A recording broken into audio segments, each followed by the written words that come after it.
they shot in Paris, and I got to be in Clifton, New Jersey. I love New Jersey. Watch what you say about New Jersey, buddy. Me and Slovis are going to take you out. Listen, but I think everyone was surprised when you got Rick and Michonne together in episode 1 of The Ones Who Live. So obviously the question is, and don't worry, Scott, only everybody here is listening. When are we going to see Daryl and Carol get together on this show? Who are you talking to? The man who says nothing? Yeah, the man who says nothing. No, Well, let's talk about this then. Listen, you know that's a question that you guys in the writer's room, I'm sure, are working out. How soon do you want to get these guys together? So talk about the structure in terms of how you wanted to approach that discussion. I'm trying, guys, I'm trying. You know what it's like? So we're supposed to go into the bowels of the writer's room now to avoid spoilers. I'm looking at these three and worried they're going to kill me, you know? Episode 2, it happens. There you go. Thank you. Let's Thank move on. you. Yeah. That's the one. May or may not be true. Only have to wait 4 months, people. Only have to wait 4 months. You know what? Let's say it doesn't happen in episode 2. Let's just get into an argument now.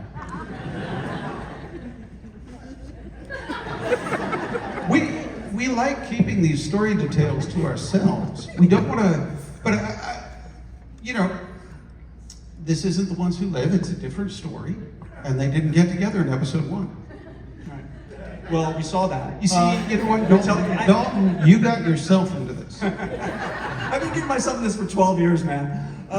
So I will say this: we thought, and we think, there was something very compelling about the difficulty of them finding each other and not making it too easy and not making it too magical. So that was a big part of our calculation in terms of your question, which we should move on from now. Yeah, she's got to find Sophia first. That could take a while. That certainly take a while. Okay, there's the twist. Well, what about, listen, we did meet Ash this episode. David, any other new characters we're going to be sort of meeting or seeing, or locations, groups in season 2 that you can sort of tease out a little bit? I mean, there are a bunch of amazing new locations, but I will tell you, part of the excitement of getting a second season of the show was being able to dig deeper into some of the characters that we had. So it's digging deeper into Lo Sang and the Nest, obviously.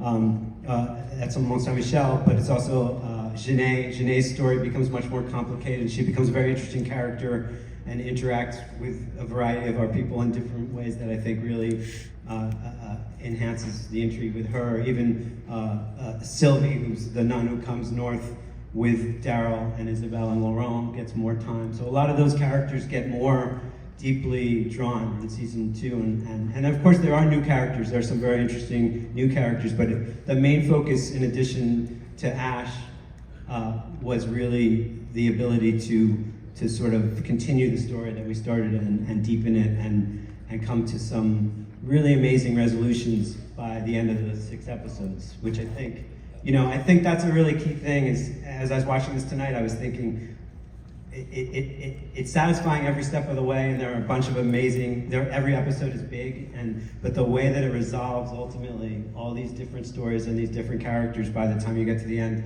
I think that's the single thing I'd say was the greatest accomplishment of season 2. Is sort of the accumulation of story and character, how all of the stories are resolved specifically through Daryl and Carol, of course. But I think like if you watch all 12 together, it's super satisfying. Most of you have seen the first 6, but I want to talk about walkers. Norman and Melissa, any sort of special walkers you guys come across? I loved last season, you had sort of these smoking walkers, you had those like experimented on like adrenaline walkers that had stuff injected from rifles into them that you had to fight off, Norman there. So what about some of the walkers in season 2? You might see something happen.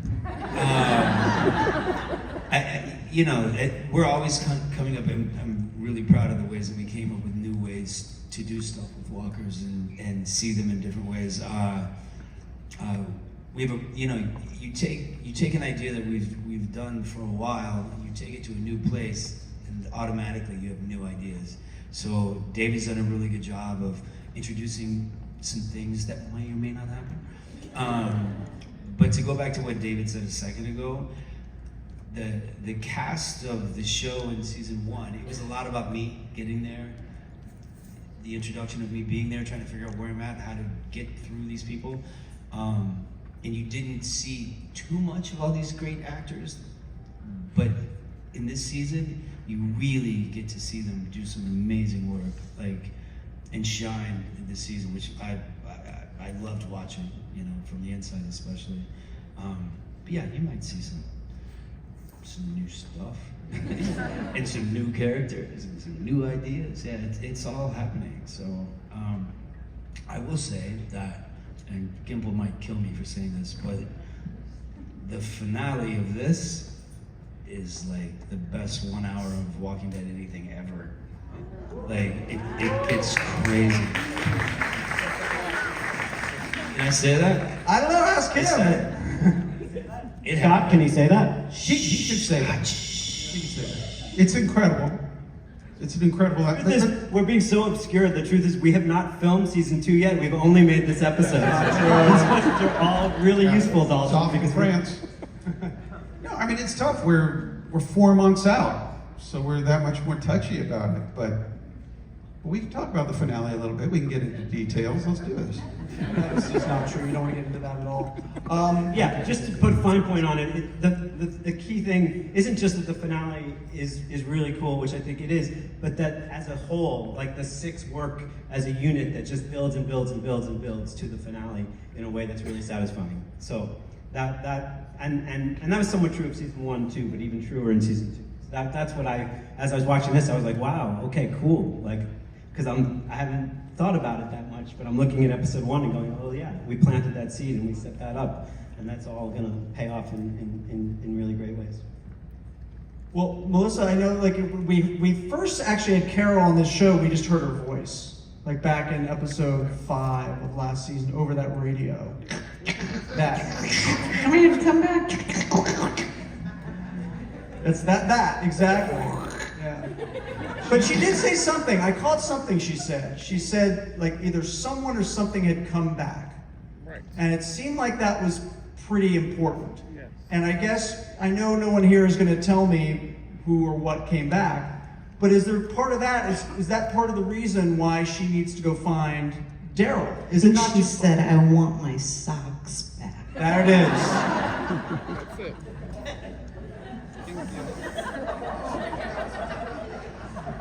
Can you describe the socks?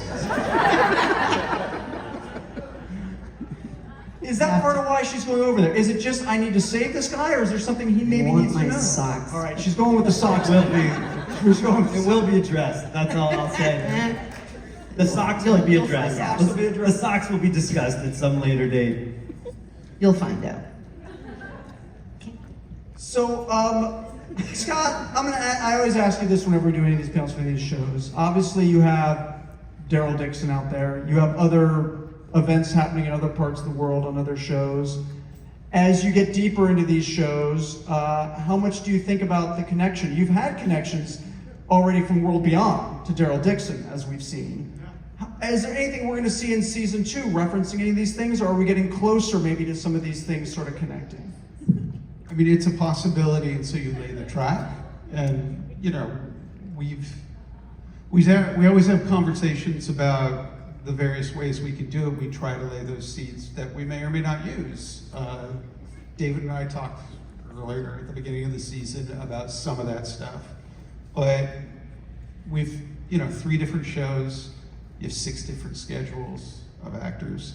And I will say, we've been working on things, but it's all speculative at this point. But some of that speculative stuff winds up on the show. Some of that speculative stuff winds up shows.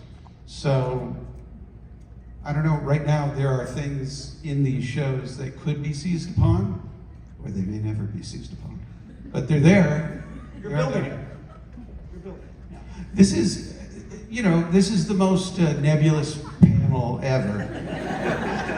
what happens when we screen an episode 4 months before it. There you go.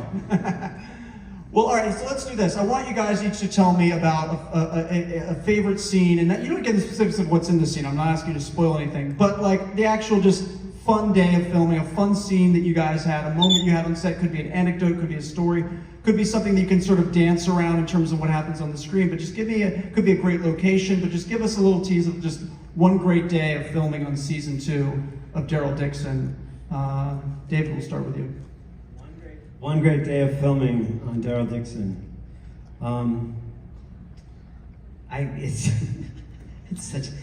It's a scene I can't talk about.